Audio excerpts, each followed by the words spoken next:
আজারবাইজানের বাকুতে ২৯তম জলবায়ু সম্মেলনের ষষ্ঠ দিন আজ।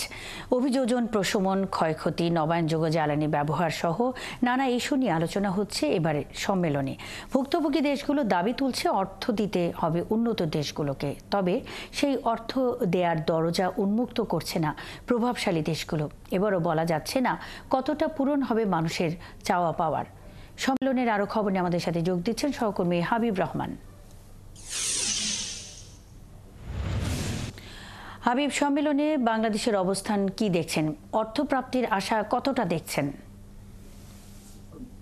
বাংলাদেশ কিন্তু সম্মেলনে এসে শুরু থেকেই যে দাবি দেওয়া, বিশেষ করে যে অর্থের বিষয়টি বলা হচ্ছিল, প্যারিস চুক্তিতে ১ বিলিয়ন দিতে হবে, সেখান থেকে কিন্তু ক্ষতিগ্রস্ত দেশগুলো সবাই এসেছে। তারা বলছেন যে এখন সেটি ট্রিলিয়নে যেতে হবে, অর্থাৎ ২.৩ ট্রিলিয়নের যে অর্থ, সেই অর্থ দিতে হবে। এমন বিষয়গুলো নিয়ে কিন্তু বাংলাদেশ সহ অন্যান্য যে ক্ষতিগ্রস্ত দেশগুলো রয়েছে তারা এই দাবি করে আসছেন। আসলে জলবায়ু সম্মেলনের অর্থ পাওয়াটা খুবই চ্যালেঞ্জিং একটা বিষয়। আমরা একটু কথা বলতে চাই জলবায়ু সম্মেলনে যারা অংশগ্রহণ করেছে সেই সকল বাংলাদেশের প্রতিনিধি হিসেবে যারা আছেন তাদের সাথে। আমাদের সাথে রয়েছেন শরীফ জামিল, একটু তার সাথে কথা বলতে চাই। শরীফ ভাই, যদি একটু বলেন যে এবার জলবায়ু সম্মেলনে আসলে কতটা আশা নিয়ে এখন পর্যন্ত আপনারা আছেন, যদি একটু আমাদেরকে সংক্ষেপে বিস্তারিত। আপনাকে অনেক ধন্যবাদ এবং আপনার মাধ্যমে দেশের মানুষকে শুভেচ্ছা। কিন্তু এবারে জলবায়ু সম্মেলন অন্যান্য বারের জলবায়ু সম্মেলনে যেরকম আশাহত হওয়ার মতো অবস্থা তৈরি হয়, এবারেও আমরা একই রকম দেখছি।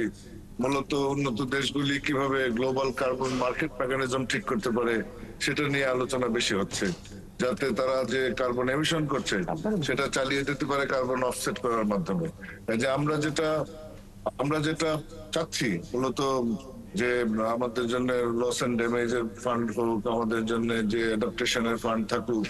অলরেডি জানেন আপনারা, এখানে আমরা মুভমেন্ট করছি $5 ট্রিলিয়ন পার ইয়ার দেওয়ার জন্য, এবং বিভিন্ন দেশও, ইন্দোনেশিয়া, ফিলিপিন্স, ওরা প্রপোজ করেছে $1.3 ট্রিলিয়ন পার ইয়ার দেওয়ার জন্য। এটা বিলিয়নে না করে ট্রিলিয়ন করার জন্য। সেই দাবিগুলি নিয়ে খুব একটা ফলপ্রসূ আলোচনা হচ্ছে বলে আমরা এখনো মনে করছি না। সেই জন্য কোপকে আরো কার্যকর করার জন্য মানুষের আরো শক্তিশালী ভূমিকা এবং G77 এর আরো শক্তিশালী ভূমিকা থাকা দরকার। মুন্নি, যেটি শুনছিলেন যে যারা বাংলাদেশ থেকে আসলে এই কপে অংশ নিয়েছেন দাবি আদায়ের ক্ষেত্রে, অর্থর দাবি, সেটি নিয়ে এখন পর্যন্ত ভালো ফলাফল খুব বেশি যে নেই, সেটি আমাদের একজনের বাংলাদেশের প্রতিনিধির কাছ থেকে শুনলাম। তবে আমরাও কিন্তু সেরকমই দেখছি যে এখন পর্যন্ত আশার আলো বা ক্ষয়ক্ষতির ক্ষেত্রে অর্থ পাওয়ার যে বিষয়টি, সেটির ক্ষেত্রে যে খুব বেশি বিদেশিরা বা উন্নত দেশগুলো প্রতিশ্রুতি দিয়েছে, সেটা আসলে আমরা এখন পর্যন্ত দেখিনি। মুন্নি। হাবিব, খবর রাখতে থাকুন, সঙ্গেই থাকবেন। আজারবাইজানের বাকুতে ২৯তম জলবায়ু সম্মেলনের আজ ষষ্ঠ দিন। সম্মেলনে বাংলাদেশের অবস্থান তুলে ধরছিলেন সহকর্মী হাবিব রহমান।